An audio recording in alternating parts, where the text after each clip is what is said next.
Құрметті магистранттар, біз бүгін 3-ші дәріс тақырыбымызды бастаймыз. Бүгінгі тақырыбымыз дискурс және құзыреттілік мәселелері. Бұл дәрісте біз тілдік тұлға және дискурс деген сұраққа тоқталамыз. Екінші сұрағымыз тілдік тұлға және оның түрлері.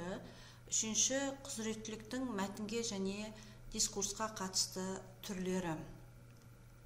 Өздеріңіз білесіздер, тілдік тұлға және дискурс деген мәселені өзара байланыста қарастырып отырған кезде, осыған кейінгі дәрістерде біз дискурс терминінің түрлі анықтамаларына тоқталдық. Беріліп тұрған слайдтағы суретке қарасақ, негізінен бұнда өзара белгілі бір ортақ тақырыпқа әңгімелесіп тұрған жеке тұлғалардың дискурсы бейнеленген. Осы өзара түсінісіп жатқан тұлғалардың әрқайсысы дискурсқа қатысушы ретінде, біреуі адресат, екіншісі адресант. Яғни ортақ тақырыптағы өздеріне түсінікті ортақ тілде бір-біріменен ақпарат алмасып жатыр.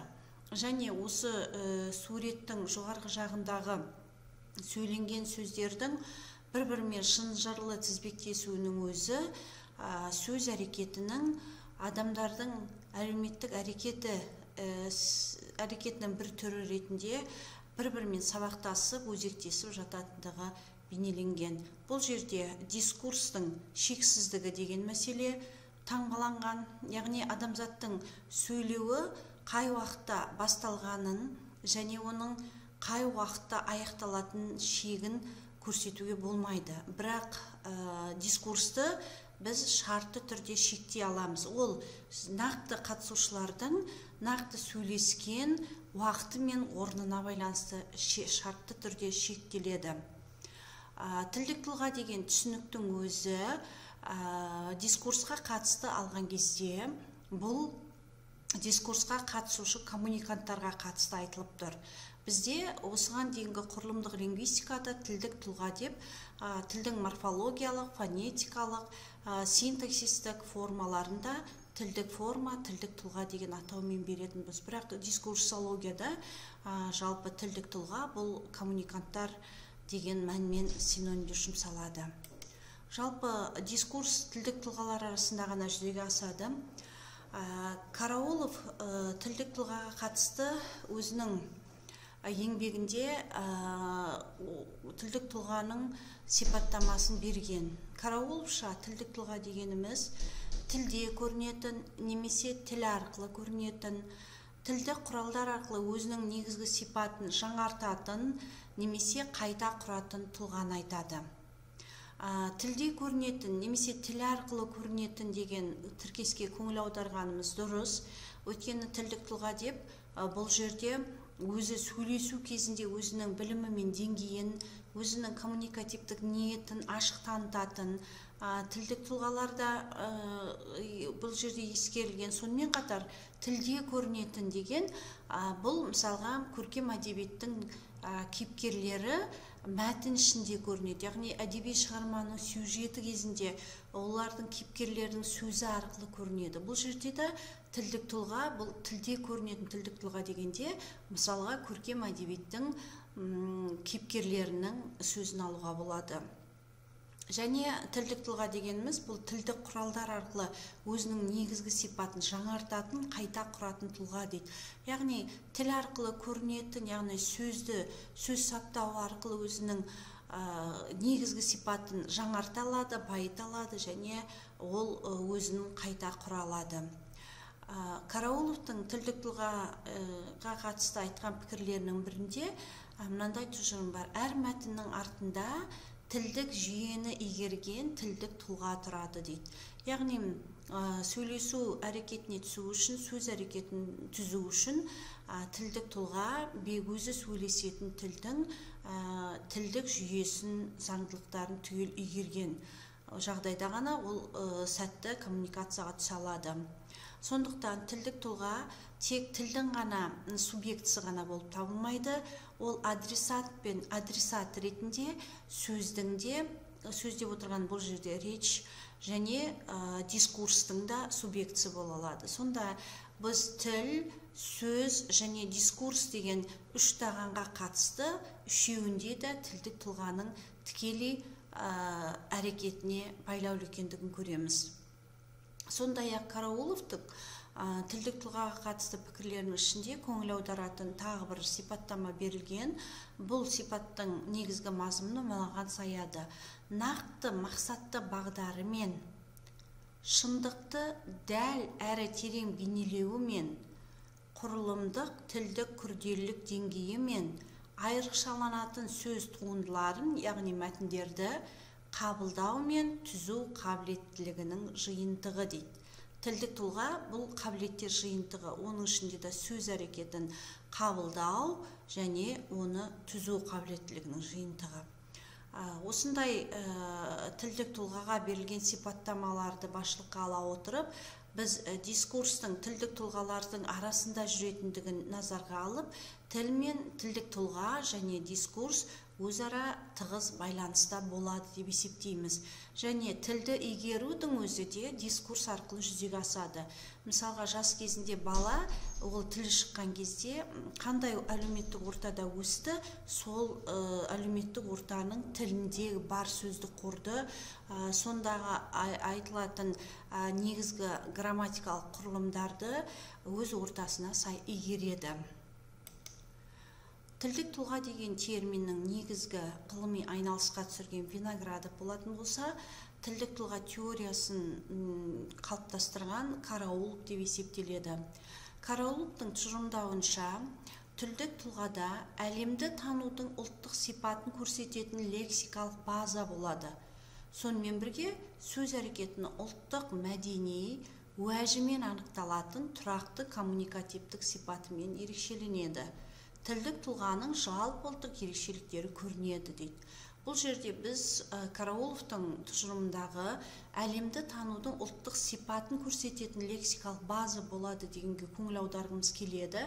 Яғни тілдік тұлғаға айналу үшін тілдік тұлға тек қана сөздік қорды ғана игеріп қоймау керек, сол сөздік қордың ішіндегі ұлттық мәдени мазмұнға ие бірліктердің мағынасын, семантикасын білу, дұрыс пайдалана білу керек. Сонымен қатар ұлттық мәдени уәжімен анықталатын тұрақты коммуникативтік сипатымен тілдік тұлғалар ерекшеленеді дейді. Яғни сөз әрекетінде ұлттық мәдени уәжімен анықталатын тұрақты коммуникативтік сипатын қоса игеру керек. Мысалға, тұсау кесер деген қазақтың дәстүріне болатын болса, тұсауы кесілген балаға қандай бата берілетіндігін, немесе беташар жасайтын болса, беташарда берілетін батаның бір-бірінен айырмашылықтарын, айтылатын сөздерін және оны қалай айту қажеттігін білу керек деген сөз, қарапайым мысалмен түсіндіретін болсақ. Яғни тілдік тұлғаның жалпы ұлттық ерекшелігі көрініс тауып тұру керек дейді, сөйлеген сөзінен, дискурсынан. Тілдік тұлғаны зерттеу негізінен екі бағытта дамыған. Бірінші бағытына тілдік тұлғаның жалпы сипаты бойынша алуға болады. Бұл кезде тілдік тұлғаны коммуникативтік тұлғамен тең деп түсіндіреді. Стерлинбинг деген ғалым тілдік тұлға мен коммуникативтік тұлға екеуі тең деп түсіндіреді. Естеріңізде болса, біз құзыреттілікке қатысты айтқан кезде тілдік құзыреттілік пен дискурстық коммуникативтік құзыреттіліктің екеуі өзара синонимдес қолданылатын зерттеулер бар екендігін айтқан болатынбыз. Сол сияқты тілдік тұлға мен коммуникативтік тұлға екеуін тең түсінік деп қабылдайтын ғылыми зерттеулерде тұжырымдар кездеседі. Тілдік тұлғаны зерттеудің екінші бағытында нақты тілдік тұлғаның сипаты көрсетіліп, тілдік тұлғаның тіл тұтынушысы, тілдік тұлға және коммуникативтік тұлға деген жіктемелері беріледі. Бұл тілдік тұлғаның тіл тұтынушысы, тілдік тұлға, коммуникативтік тұлға деп жіктеулеріндегі өзара өлшемдері, айырым белгілері бар. Міне осы айырым белгілеріне біз тоқталатын болсақ, тілдік тұлғаның сипаттамасын беретін болсақ, тіл тұтынушысына мынандай сипаттар тән. Ол қандай да бір ұлттық тілді белгілі бір деңгейде меңгерген, сол тілде қарым-қатынас жасауға лингвистикалық құзыреті жететін тұлғалар.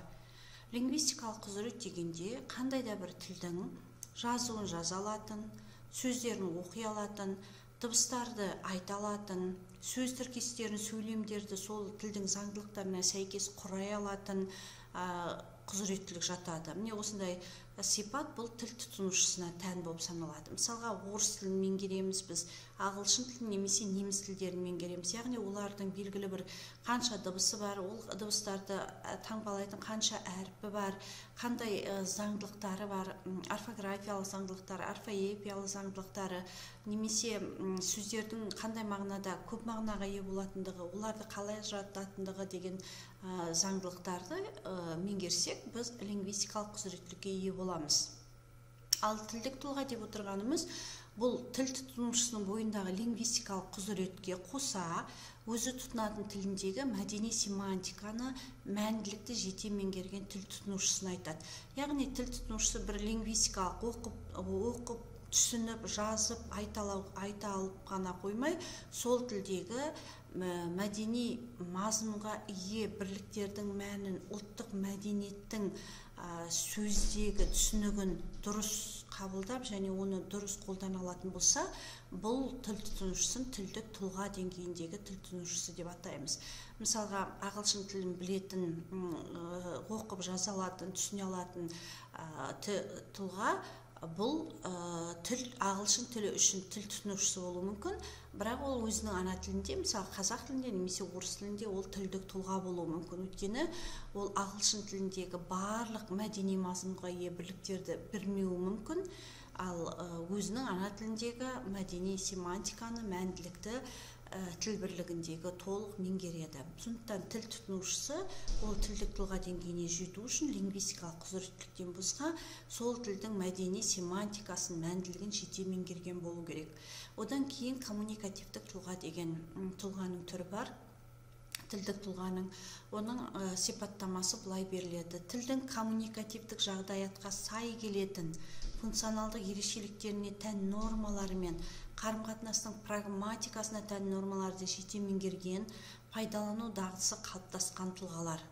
Бұл коммуникативтік тұлғаның бойында, тіл тұтынушының бойындағы лингвистикалық құзыреттілік, одан кейінгі тілдік тұлғаның құзыреттілігіндегі мәдени семантиканы, мәнділікті жете меңгергендігімен қоса, функционалдық ерекшеліктерге тән нормалар, яғни функционалдық ерекшеліктері бұл функционалдық стильдерді, тұрмыс ауызекі сөйлеу стилін, көркем әдебиет стилін, ғылыми стильді, публицистикалық стильді және іс-қағаздар стилінің барлық нормаларын білетін, сонымен қатар қандай коммуникативтік жағдаятта қай сөзді қолдану, яғни тіл бірлігін қолдану керек екендігін дәл анықтай алатын және қарым-қатынастың прагматикасына тән нормаларды жете меңгерген. Мысалға, сол ұлттың өзінің қалыптасқан прагматикалық нормасына сай бірінші кім амандасу керек, ер адам ба, әйел адам ба, немесе отырғанда қалай отыру керек, оң жағына ма, сол жағына ма, немесе тағы сол сияқты. Мақұлдау бізде бас изеу арқылы білдірілсе, басқа бір ұлт өкілдерінде басты қайта-қайта изей беру, бұл сыйламаушылық болып табылуы мүмкін. Міне осындай прагматикалық нормаларды жете меңгерген және оларды пайдалану дағдысы қалыптасқан тұлғаны ғана коммуникативтік тұлға деп есептейді. Осы тіл тұтынушысы тілдік тұлға коммуникативтік тұлғалардың сипаттамасын беру арқылы жалпы тілдік тұлғаның дискурстағы сәтті коммуникация түзе алу немесе сәтсіздікке ұрыну деген мәселелері шешілетін болады. Тілдік тұлғаның құрылымын Караулов негізінен 3 деңгейге бөледі. Бірінші, тілдік тұлғаның құрылымын вербальды семантикалық деңгей, екінші деңгей лингво-когнитивтік не тезаурустық деңгей, үшінші деңгейі уәждік мотивациялық немесе прагматикалық деңгей деп бөледі. Вербальды семантикалық деңгейде тілдік тұлға жекелеген сөздер мен олардың арасындағы грамматикалық, парадигматикалық, семантикалық, синтаксистік, ассоциативтік қатынастардың вербальды желісін түзеді дейді. Қарапайым тілмен айтқан кезде тілдік тұлға вербальды семантикалық деңгейде жекелеген сөздердің мағынасын, олардың семантикалық байланысын, синтакстік байланысын, грамматикалық байланысын, парадигматикалық байланыстарын вербальды желіде анықтайды, яғни бір-бірімен байланысын толық біледі. Вербальды семантикалық деңгейде негізінен стереотиптер бар. Бұл стереотиптер стандарт сөз тіркестері, жай сөйлемнің формулалары, қалыптасқан фразалар, жалпыға ортақ генетикалық жолмен беріледі деп есептеледі. Карауловтың көрсеткен стереотиптері бұлар бірінші вербальды семантикалық деңгейге тән. Екінші лингвокогнитивтік немесе тезаурустық деңгей. Бұлар түсініктер мен ірі концептілерден, идеялардан, белгілі бір негізгі мәнді сипаттайтын қатынастардан тұратын дескрипторлық деңгей деп есептеледі. Бұл тілдік тұлғаның өмір ұстанымы көрінісіне сәйкес келеді. Осы жерде жеке ұстанымы көрінеді. Жеке тілдік тұлға осы деңгейде ерекшеленетін болады. Бұл кездің лингвокогнитивтік немесе тезаурустық деңгейдің негізгі стереотиптері бұлар мақал-мәтелдер, қанатты сөздер, афоризмдер, түсініктер мен айтылымдар түрінде көрінетін дескрипторлар арасындағы тұрақты байланыстар.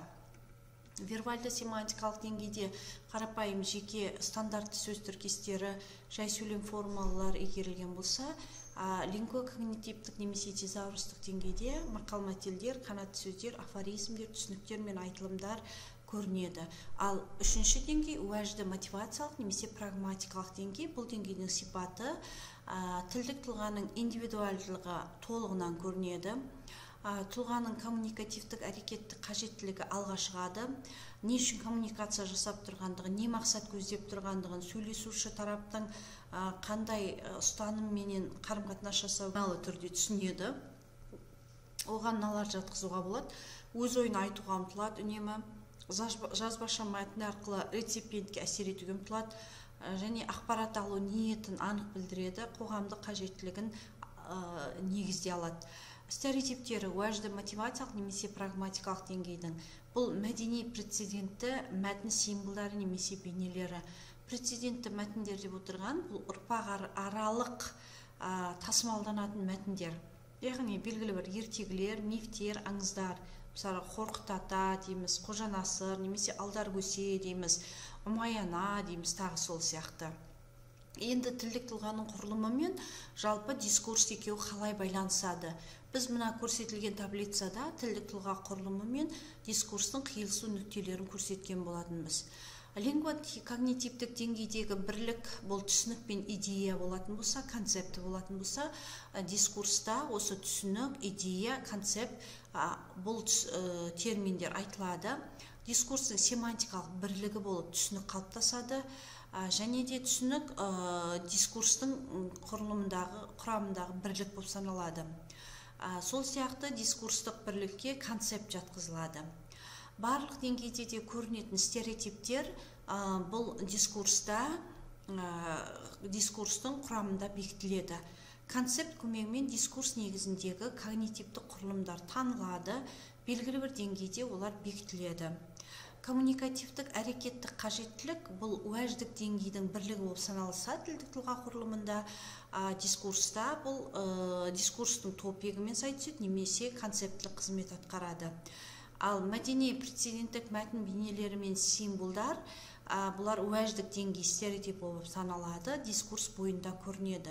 Жалпы дискурстың түзілуінде коммуникативтік әрекеттік қажеттілік алғы шарт болып саналады, дискурс туындауының алғы шарты және ол тілдік тұлға құрылымында уәждік деңгейдің бірлігі болып табылады. Сондықтан тілдік тұлға мен дискурстың ара қатынасы дегенде бірінсіз бірі жүзеге аспайтын құрылым болып саналады. Дискурсты егерудің өзі тілдің тілдік тұлғаның құрылымының барлығының түзілуіне жоғарғы деңгейге дейін вербаль семантикалық деңгей, лингвокогнитивтік не тезаурустық деңгейден кейінгі уәждік мотивациялық не прагматикалық деңгейдің түзілуі де осы дискурс арқылы жүзеге асады.